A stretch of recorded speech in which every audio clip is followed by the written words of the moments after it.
Doña Alejandra Misala, tiene usted la palabra.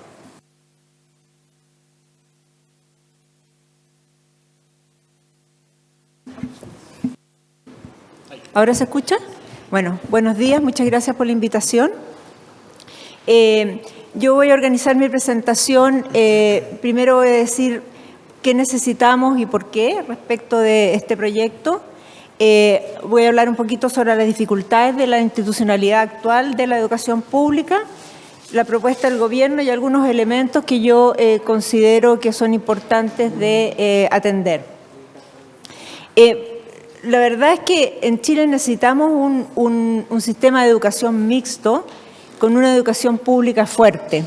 Y en esto hay bastante consenso. De hecho, el Consejo Asesor del año 2006 y también el panel de expertos del año 2011 relevaron que la educación pública es absolutamente necesaria en el país porque es la que garantiza el derecho constitucional a la educación obligatoria y gratuita, porque asegura una oferta de proyectos educativos integradores y pluralistas, no solo porque tenga el problema de que hay cierta educación que tiene algunos intereses legítimos, pero la educación pública está obligada a tener este tipo de proyectos.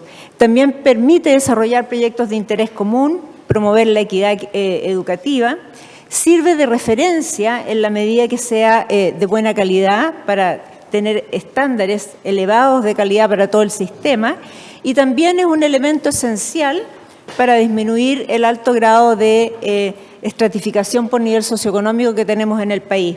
De hecho, si las familias de clase media no vuelven a la educación pública, va a ser bien difícil poder a pesar de todo lo que ya se ha hecho, poder tener una mayor integración en las escuelas en Chile.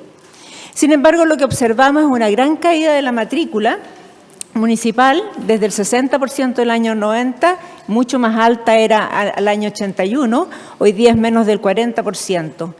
Y eso obviamente implica una baja en los recursos porque se paga por estudiante, ¿no es cierto?, las subvenciones por estudiante, y muchas veces para establecimientos esto no permite financiar los docentes y los equipos directivos, generando déficits significativos en los municipios.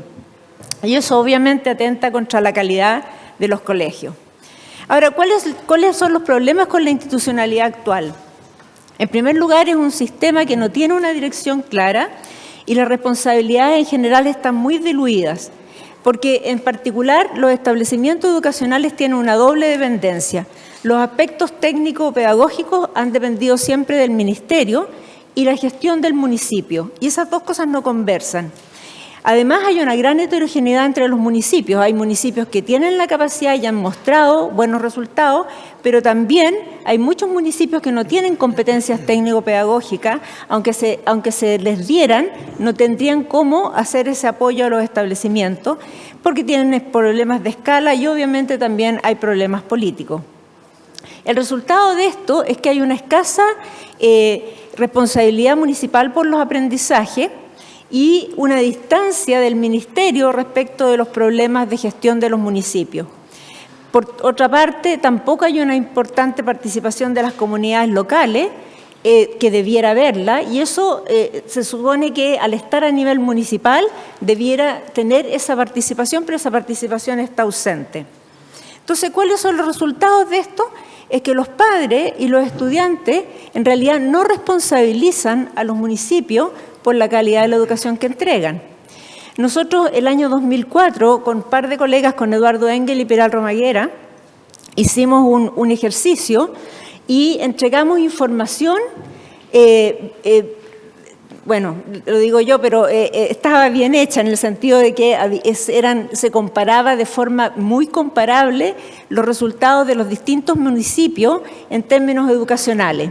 Y esa información le dimos bastante publicidad y luego tratamos de ver, y esto fue el año 2004, en septiembre, justo antes de las elecciones de octubre del 2004 para alcalde, y después tratamos de ver si había alguna correlación entre la información que nosotros habíamos entregado respecto a cómo lo había hecho el municipio en términos de calidad educacional y lo que había ocurrido con las elecciones, y la correlación era absolutamente nula. Por otro lado, uno ve que cuando hay protestas de estudiantes, uno nunca ve a los estudiantes yendo al municipio, van al Ministerio de Educación. O sea, nunca he visto padres o estudiantes yendo al municipio a protestar por la calidad de la educación. En general, los padres perciben que los sostenedores municipales se preocupan menos por sus escuelas. Eso es un estudio que hizo Cristian Beley con un equipo, un proyecto Fondesit, que trataba de entender por qué los padres estaban eligiendo educación particular subvencionada. Por otro lado, los municipios tienen otros incentivos que los alejan de la búsqueda de la excelencia de sus colegios. Tienen otras preocupaciones, tienen otros incentivos. Y por tanto, lo que se requiere es un sistema central que tenga capacidad de diseñar y evaluar las políticas y un aparato descentralizado que tenga capacidad técnica y de gestión juntas. ¿Qué hace la propuesta del gobierno? La propuesta del gobierno crea un sistema articulado para una gestión educativa que es integral pero descentralizada. Introduce algo que hoy día no tenemos, que es este nivel intermedio, que conecta políticas nacionales con gestión educativa local, que tiene giro único, y esto es una cuestión bien importante, y que reúne en un solo elemento, en una sola institucionalidad, los aspectos técnicos, pedagógicos y de gestión, y con capacidades profesionales de apoyo. Estos son los servicios locales de educación. Por otro lado, establece una autoridad nacional responsable y especializada, que es la Dirección de Educación Pública. Importante, todos los nombramientos son ADP a nivel del primer y segundo nivel, ADP estrella, porque acaba de el Congreso aprobar la nueva ley de ADP, que se supone que corrige muchos de los problemas que tenía la antigua. Financiamiento directo vía presupuesto, eso significa que no dependen de la subvención por alumno para poder tener este apoyo. Con participación local, consultiva y fiscalizadora, con fiscalización tanto de la superintendencia en términos de los recursos como de la agencia de calidad en términos de los resultados, y permite entregar a la educación pública una orientación de largo plazo. Se estableció una estrategia nacional a 10 años plazo, no dependiendo del ciclo político en este caso. Por tanto, responde a los diagnósticos, en general, esto responde a los diagnósticos compartidos tanto por el Consejo Asesor Presidencial del año 2006 como del panel de expertos del año 2011. La pregunta es ¿por qué no insistir en la municipalización? La verdad es que hay muchos modelos diferentes de gobernanza de los sistemas educacionales. Si uno revisa solamente los países de la OECD, va a encontrar desde sistemas completamente centralizados hasta sistemas donde los establecimientos son autónomos. Y hay países exitosos con los distintos organizaciones, distintos tipos de organizaciones de la gestión educativa.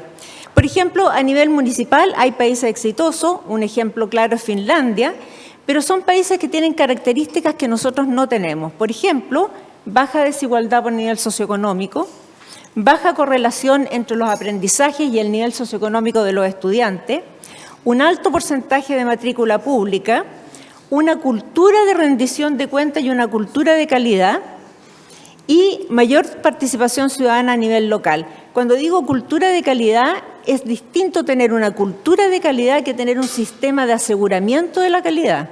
Nosotros en Chile tenemos un sistema de aseguramiento de la calidad, no una cultura de calidad que ya está impregnada en los actores. En términos de autonomía, en la gestión municipal, también ocurre en muchos de estos países que va acompañada de la generación de recursos propios a partir de impuestos locales. Por ejemplo, en Finlandia, los municipios cofinancian la educación, un 57% es del Estado y un 43% de los municipios. Polonia es otro caso, alrededor del 33% del presupuesto de las escuelas públicas vienen de los municipios, lo que igual fortalece obviamente la rendición de cuentas.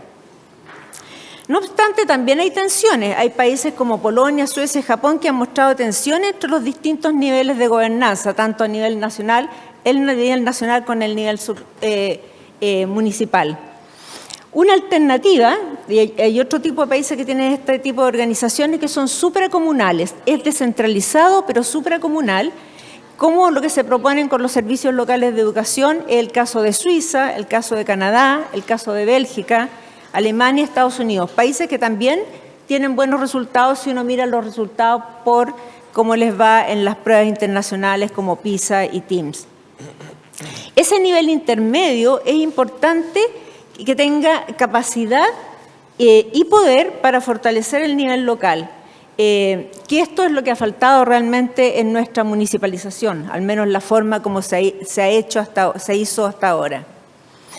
Ahora, una preocupación obvia de esto, de decir vamos a tener un sistema supracomunal, es qué pasa con la autonomía de los establecimientos. Uno quisiera tener establecimientos con relativa alta autonomía.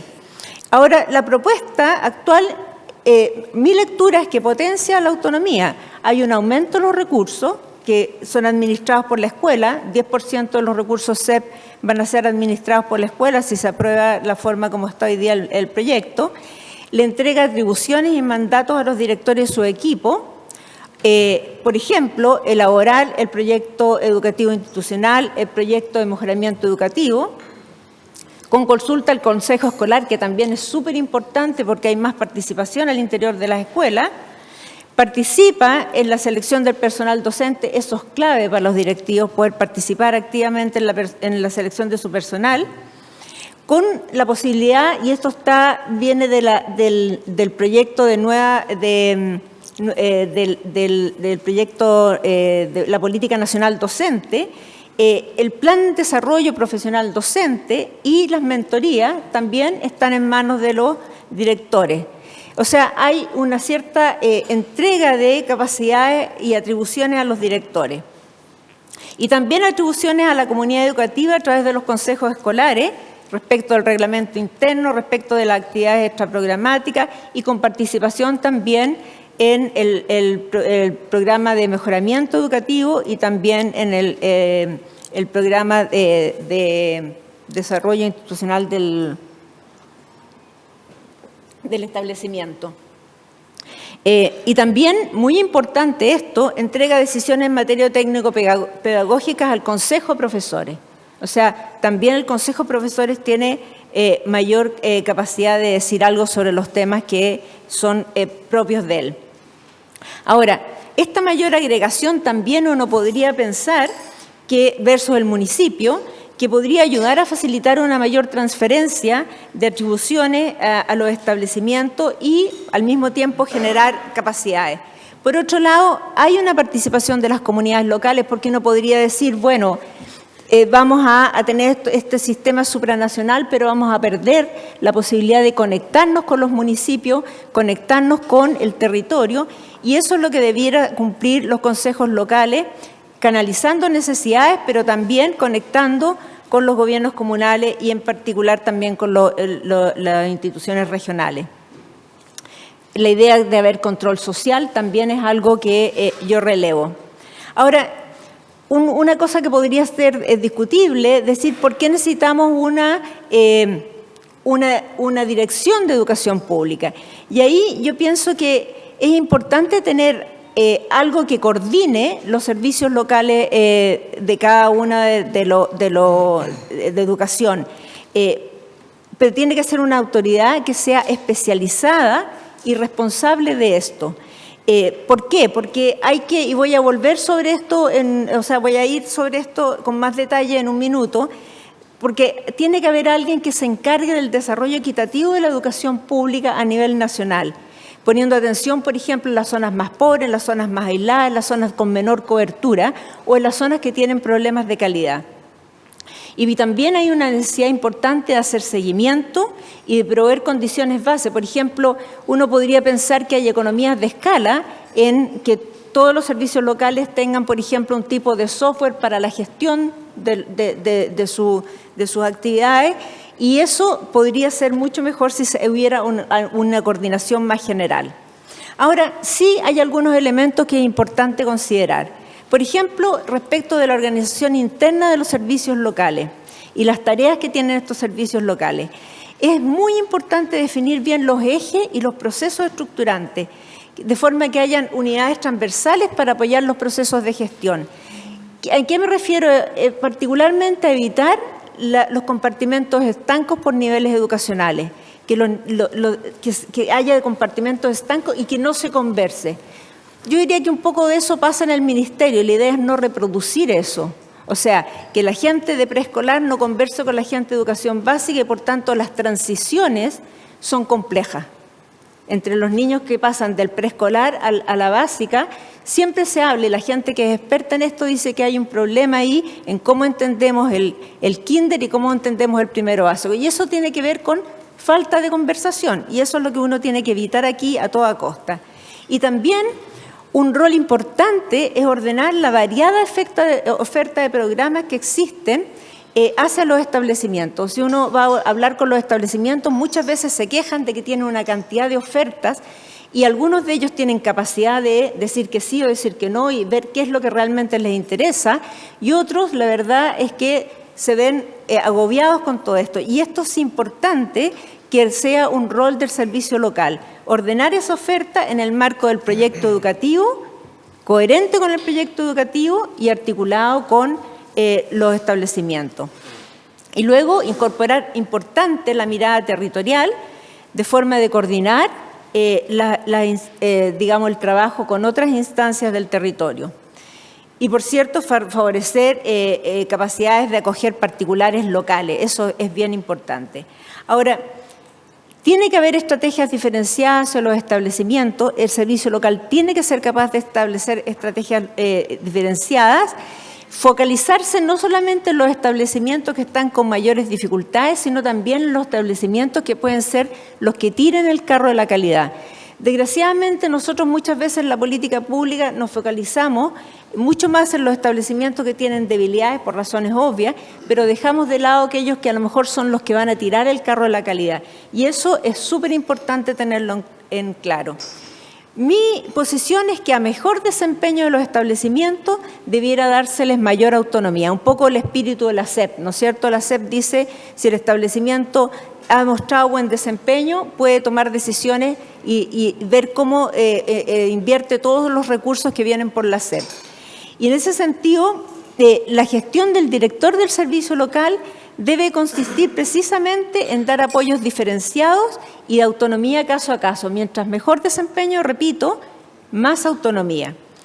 Y otra cosa importante es que la ley apunta a tener este aprendizaje horizontal entre las escuelas, cosa que es muy buena y hay evaluaciones de este tipo de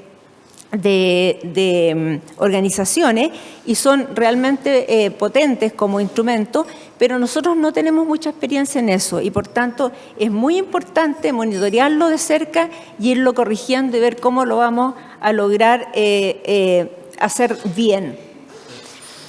Un tema importante y que yo lo veo un poco que no está tan presente en el proyecto es el tema de nuevas funciones que debiera tener la educación pública, sobre todo en temas de planificación educacional.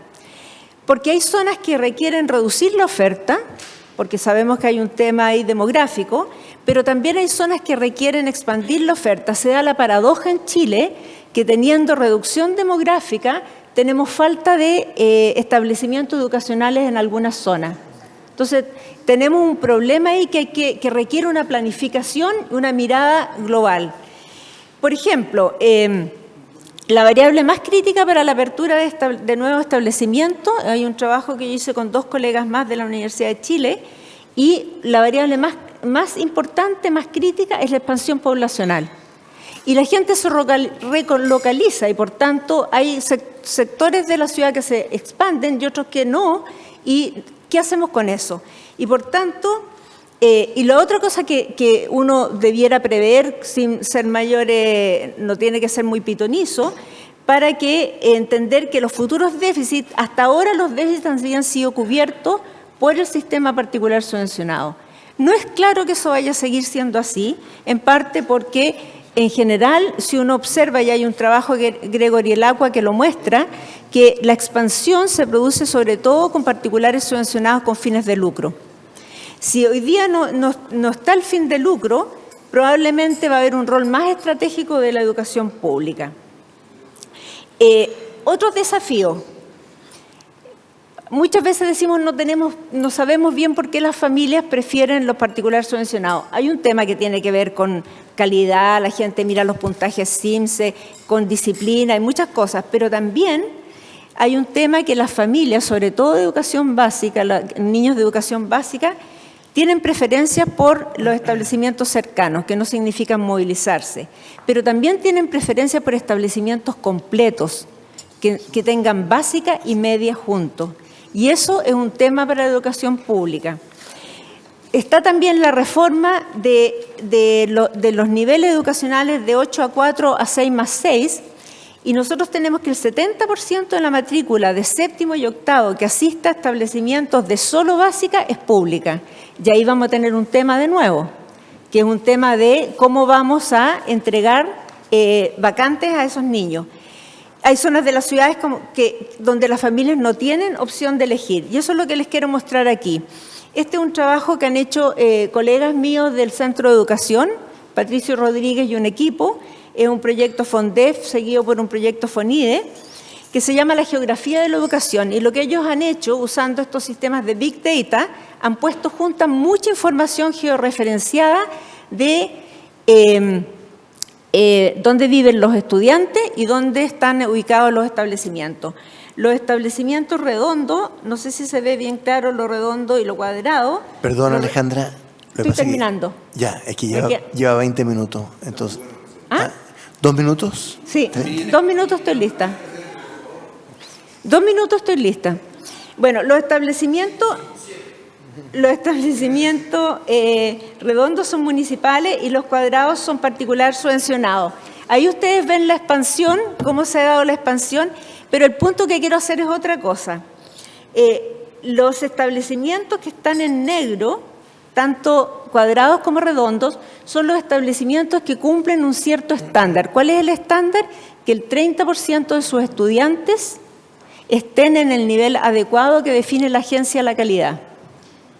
Ese es el estándar. El 30% de sus estudiantes, que significa nivel adecuado en lenguaje y matemática.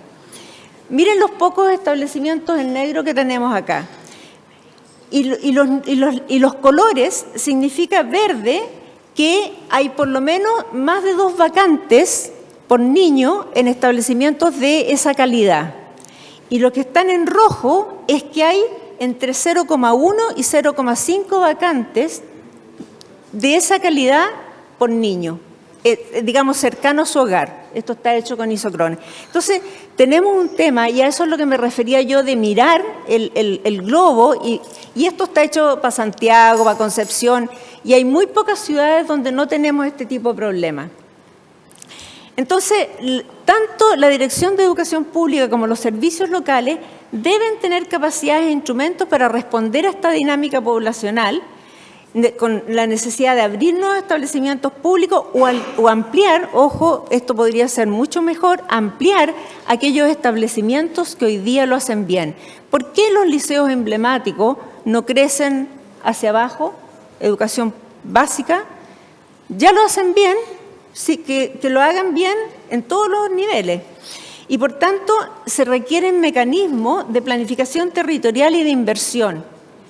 Esto ha sido una limitación del proceso de municipalización que nosotros tuvimos. Esos mecanismos no estaban presentes. Y yo me pregunto si esta ley los entrega. Yo creo que los debiera entregar. Última cosa. Hay un tema de equilibrio entre las decisiones de la Dirección de Educación Pública y el Servicio Local Escolar. Hay 2 artículos, el 16 y el 17, que reglamentan y objetivan el uso del poder de la Dirección de Educación Pública.